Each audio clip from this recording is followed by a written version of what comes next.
Bienvenidos a mi nuevo canal, Las Verdades Explicadas. Yo soy Hugo Pellegrinolo y soy médico. En este programa yo hablaré del llamado sueño socialista. Tras la caída del muro de Berlín en el año 1989, ese se tornó un concepto bastante complicado. Pero por increíble que parezca, incluso hay países que dicen que son democracias, pero que en la realidad son el último clamor de una locura socialista. Cuba, Venezuela y Argentina. Cristina Fernández de Kirchner, Hugo Chávez y Fidel Castro son los últimos sanguijuelas gubernamentales. Como dijo una vez la cantante española Mónica Naranja, qué presidente, qué buena gente, usted y yo me chupo un dedo. Hace pocos días empezó la última cruzada por el pueblo cubano por una nueva revolución. Pero en ese momento ellos piden algo completamente distinto. Al contrario de antes, ahora están gritando patria y vida, de acuerdo con el sitio alemán Deutsche Welle. El totalitarismo cubano y su imperio del método terminan, pero en tiempos oscuros para la oposición, pero también abrotando la semilla de la esperanza, opinan destacados intelectuales de la diáspora cubana. La propaganda que sale ahora mismo de la isla al mundo enfoca nuevamente el gastado discurso de lanzar la culpa del estallido social en Cuba a estrategias desestabilizadoras de Estados Unidos y no a la pésima gestión gubernamental durante 6 décadas. También la propaganda gubernamental cubana rega el infundio de que los exilados cubanos piden a grito la intervención armada de Estados Unidos.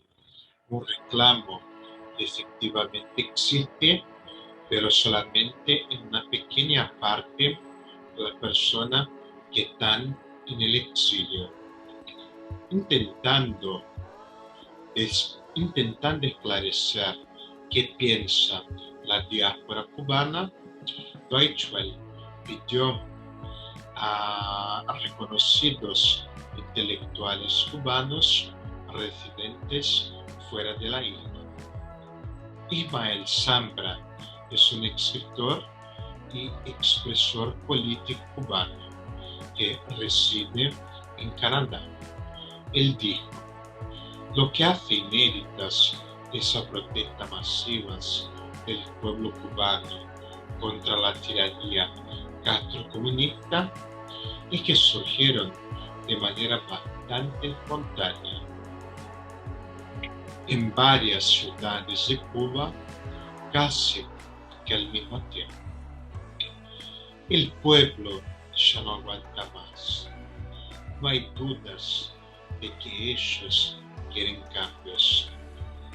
La represión, las calamidades vividas día tras día por culpa de la escasez y el bloqueo del régimen a todo lo que significa independencia y libertad formaron la carga explosiva y el detonador que lograron romper las barreras de la duda y el miedo para que la gente se lanzara a las calles en marcha pacífica, gritando consignas de libertad, de patria y vida, de abajo el comunismo, abajo la dictadura, entre otros.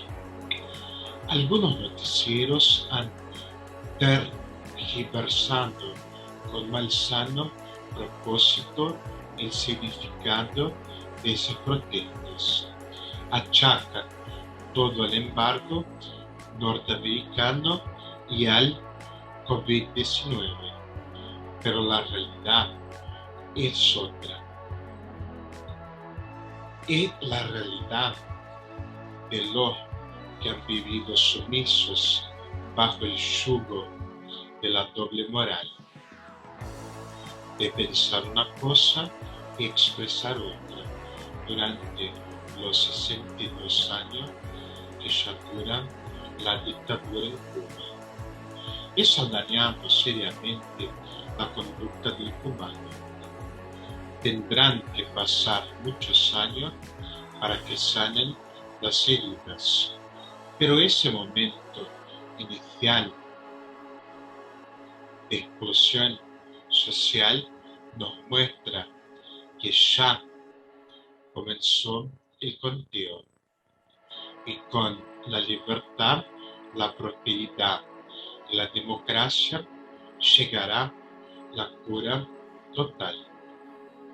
El cubano es creativo y si el cubano pudo romper el estatismo creado por la represión y el miedo, tendrá sin ninguna duda con la libertad lograda un futuro de prosperidad, porque el cubano sabe y lo ha demostrado que solo la libertad con mayúsculas le dará ese futuro. De acuerdo también con el sitio español.umich.edu, las protestas pidiendo patria y vida en Cuba han sido recibidas con tanques militares y censura por parte del gobierno cubano. La socióloga Silvia Pedraza de la Universidad de Michigan en Estados Unidos dice que las protestas son el resultado de una tormenta perfecta que incluye la pandemia del coronavirus, la falta de un líder carismático, la profunda crisis financiera desatada por cambios en la moneda y el acceso al Internet. Pedraza, quien es profesora de Sociología y Cultura estadounidense en la Universidad de Michigan, analiza esos factores. Originaria de Cuba, su investigación busca comprender las causas y las consecuencias de la inmigración como un proceso histórico que forma y transforma naciones. Ella es autora de varios libros, incluyendo El descontento político en la revolución y el éxodo de Cuba, y también autora de Revoluciones en Cuba y Venezuela, Una esperanza, dos realidades, que ella escribió junto con Carlos Romero, de próxima publicación. ¿Qué es patria y vida y por qué es algo relevante para la protesta? Las protestas actuales en Cuba piden patria y vida. El título de una canción de rap reciente de jóvenes artistas afrocubanos disidentes, que se ha convertido en el estandarte del movimiento de protesta. La canción fue creada por raperos tanto en la isla como en Miami. Luis Manuel Otero Alcántara, Michael Osorbo y Chotuel, entre otros. Parte del lema de Fidel Castro de patria o muerte, insistiendo en que el gobierno cubano debe estar brindando a sus ciudadanos una vida digna y una libertad que se le ha negado durante más de 60 años. Esa canción es una continuación del movimiento de San Isidro que estalló el pasado 27 de noviembre de 2020, cuando cientos de artistas y otras personas, en su mayoría jóvenes, se sentaron frente al Ministerio de Cuba durante días, exigiendo un diálogo real con el gobierno cubano, de una participación real en el proceso y la vida política del país. El presidente Miguel Díaz-Canel negó ambos, calificando a los disidentes de mercenarios y culpando las protestas al embargo de Estados Unidos. Ahora las protestas de miles de personas en muchas ciudades a lo largo de toda la isla se enfrentaron con tanques militares y represión, ya que el gobierno insiste en que la revolución debe ser mantenida. Con pobreza, falta de salud y sin acceso al Internet, los cubanos se rebelan en contra del gobierno dictador. Está aburriendo, ¿verdad? Bueno, entonces agarra un vaso de agua, pausa el video y aprovechar y suscribirte a mi canal de Patreon. El segundo país, Venezuela. Otro sueño socialista que se transformó en una locura. De acuerdo con informes de Human Rights Watch, que es un organismo que está verificando los derechos humanos, han puesto en relieve los abusos del régimen antes y durante la pandemia de COVID-19. Durante años, Human Rights Watch ha documentado y expuesto la brutal arremetida contra opositores por parte del gobierno de Nicolás Maduro. La emergencia humanitaria en Venezuela y el éxodo de más de 5,6 millones de personas que esto ha provocado desde 2014. El trabajo de investigación y incidencia en colaboración con organizaciones de derechos humanos venezolanas y expertos médicos de salud pública de la Universidad Johns Hopkins en Estados Unidos han contribuido a dar mayor visibilidad internacional a la agudización de la crisis en Venezuela y a reclamar justicia por delitos atroces, mayor acceso y ayuda humanitaria en el país y mejores condiciones para los venezolanos que se han visto obligados a huir. Estos son los ejemplos del impacto logrado.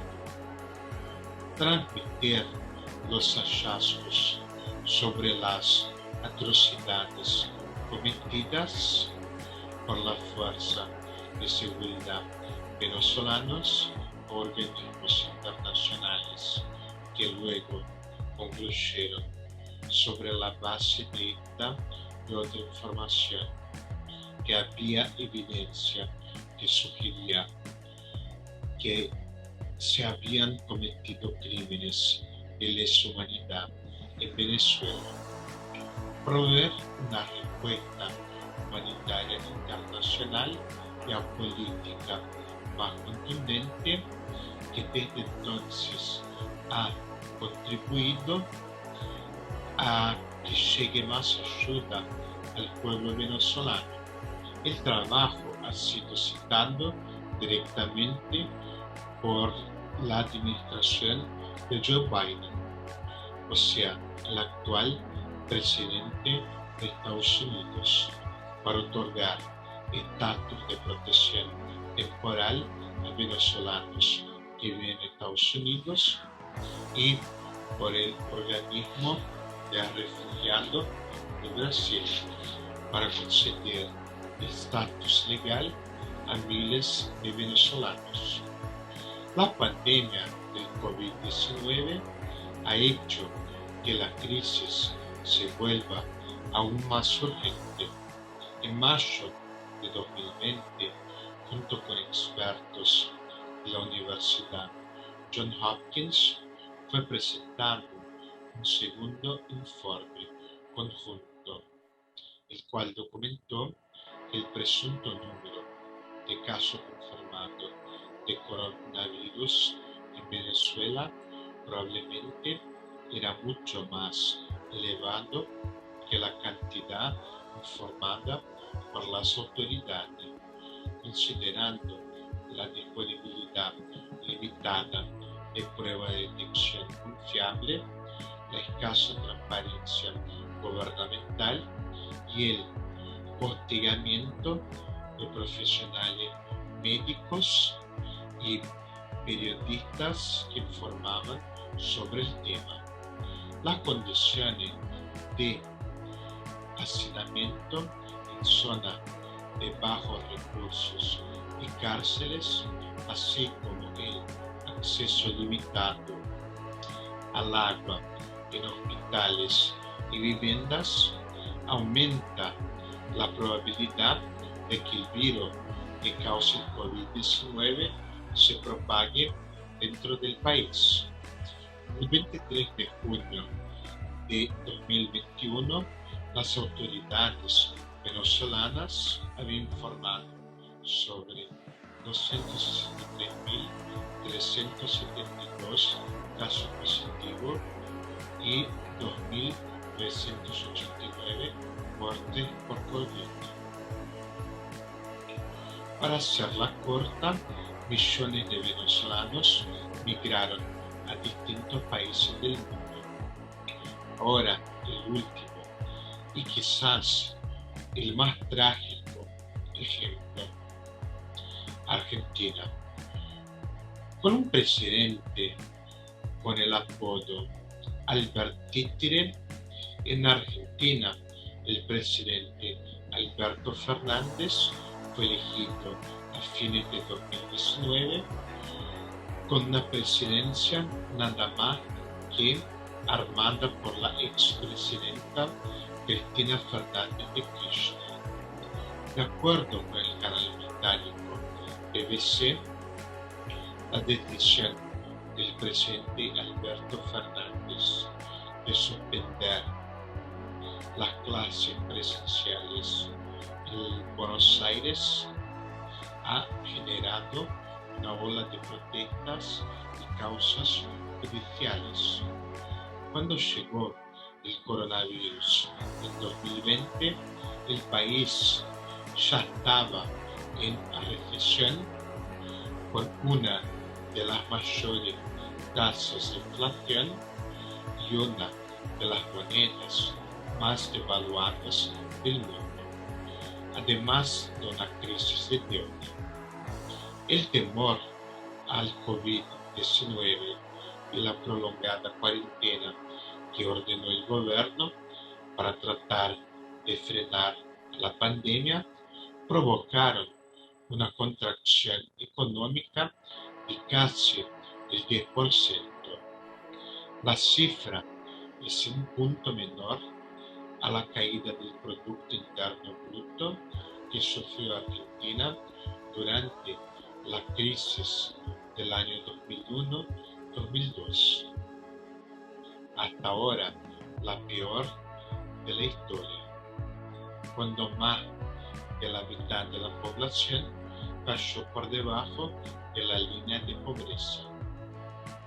Hoy, más de 4 de cada 10 argentinos viven en la pobreza, de acuerdo con cifras que fueron publicadas por el Instituto Nacional de Estadísticas y Censos, el INDEC.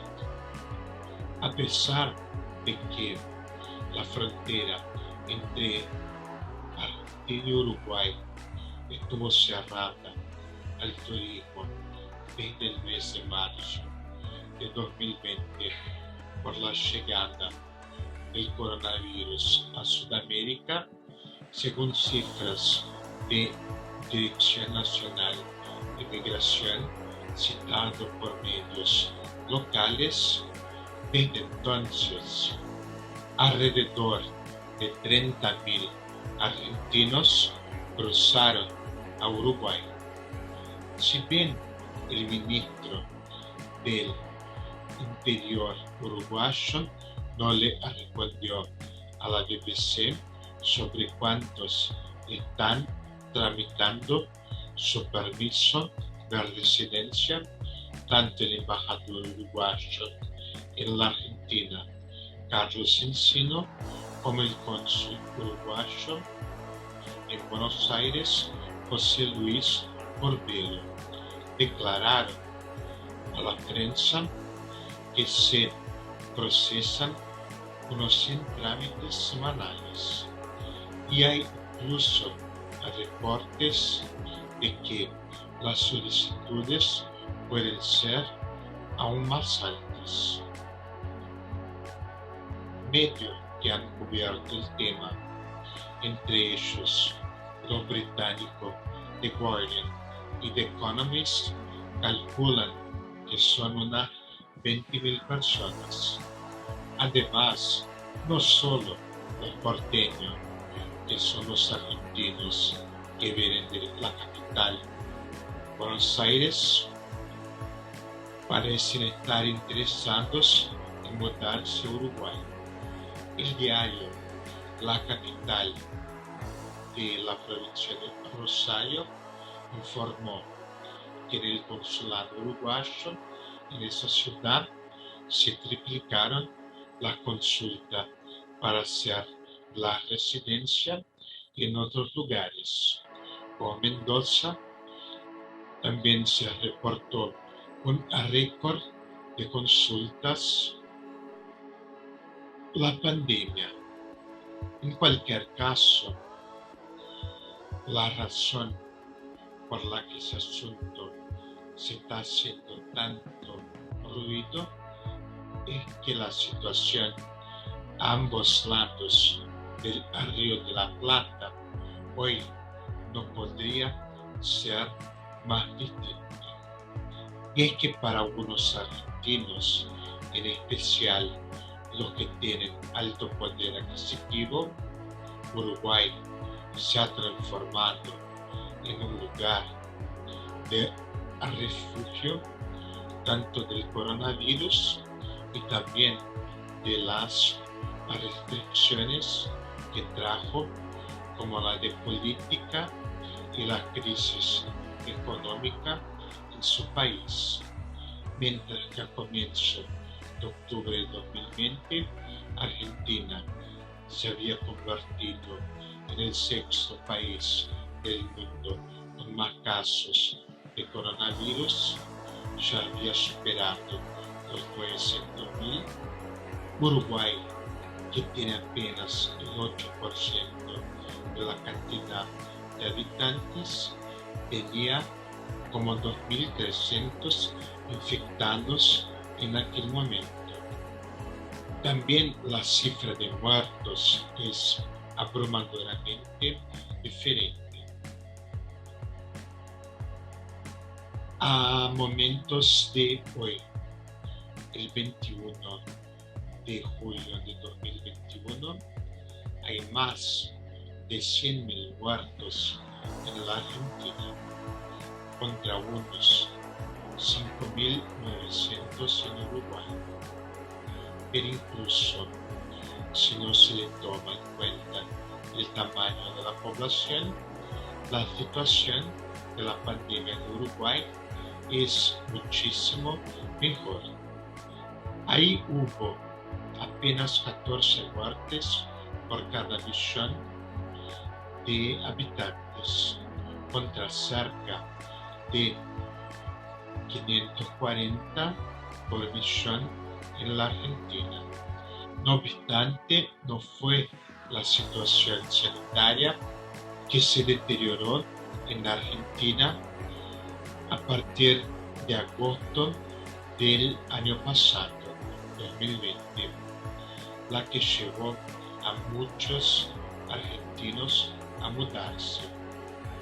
Gran número se fue huyendo no del virus, sino de la cuarentena. Pero hasta hoy, la Argentina sigue cerrada y cada vez más destruida, con inflación gigantesca y muchísima corrupción. El país antes considerado la Europa de Sudamérica ahora vive con millones de pobres y sin capacidad siquiera de estar educando a sus ciudadanos. Señores, por favor, abran los ojos y sí, enójense.